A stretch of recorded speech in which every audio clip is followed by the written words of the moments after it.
ერთი მიმართულებით თქვენ გამოდარება ახსენეთ და კარგი ამინდები, რომელიც მნიშვნელოვანია კონკრეტული თაში კონკრეტული პროექტების განსახორციელებლად და არა მარტო კეთილმოწყობის სამსახურით. ბევრი პროექტია, რომელიც გაწერილი გაქვს და რომელიც სწორედ გამოდარებას უკავშირდება.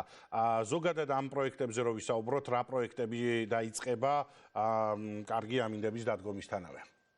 პირველ რიგში ჩატარდა საკოორდინაციო საბჭოს ჯგუფის წევრებთან და რწმუნებულებთან ერთად 6-ვე თემში მოსახლეობასთან შეხვედრები დაიგეგმა სოფლის პროგრამის თანხებით ძირითადად გამოიკვეთა ისეთი საკითხები, როგორიც არის სასმელი წყლის სათავე ნაგებობის მოწყობა, მინისპორტული ინფრასტრუქტურა, ნაპირსამაგრის სამუშაოები, გარე განათება, სკვერების შესაბამისი ინვენტარით მოწყობა. აგრეთვე მიმდინარეობს გეგმაგრაფიკით გათვალისწინებულია ის გარდამავალი პროექტები, რომლებიც 22 წელში დაიწყო და ამ ეტაპზეც მიმდინარეობს ესეთი გარდამავალი პროექტები არის თვითონ დაბა სტეფანწმინდაში ცენტრალური უბნის რეაბილიტაცია, გალაქტიონ ტაბიძის, მარჯანიშვილის, ბარათაშვილის და ალექსანდრე ყაზბეგის ქუჩების მოწყობის სამუშაოები. ასევე მიმდინარე წელს დაგეგმილი არის ელიას ტყის მიმდებარე სარეკრეაციო სივრცის პარკის მოწყობა.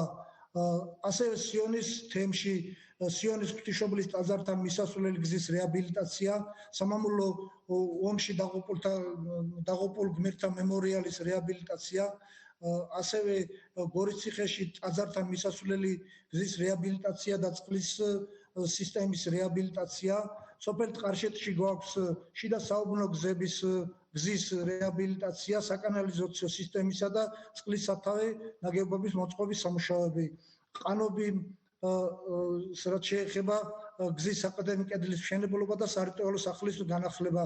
ასევე არის სხვადასხვა სოფლები, როგორც არის კარკუჩა, ახალციხე, გარბანი, ფანშეტი, სნო, ძირითადად აქ გათვალისწინებული არის ახალი სათავე ნაგებობებისა და წყლის სისტემის მოწყობა, ხოლო ჯუთაში, მაღალმთიან ჯუთაში, რომელიც 2200 მეტრამდე მდებარეობს, საკანალიზაციო სისტემის მოწყობის სამუშაოები, რომლებსაც გამოდარებისთანავე ნამდვილად დავიწყებთ და ზაფხულის განმავლობაში ყველა ეს პროექტი გეგმაგრაფიკით ჩაიხურება.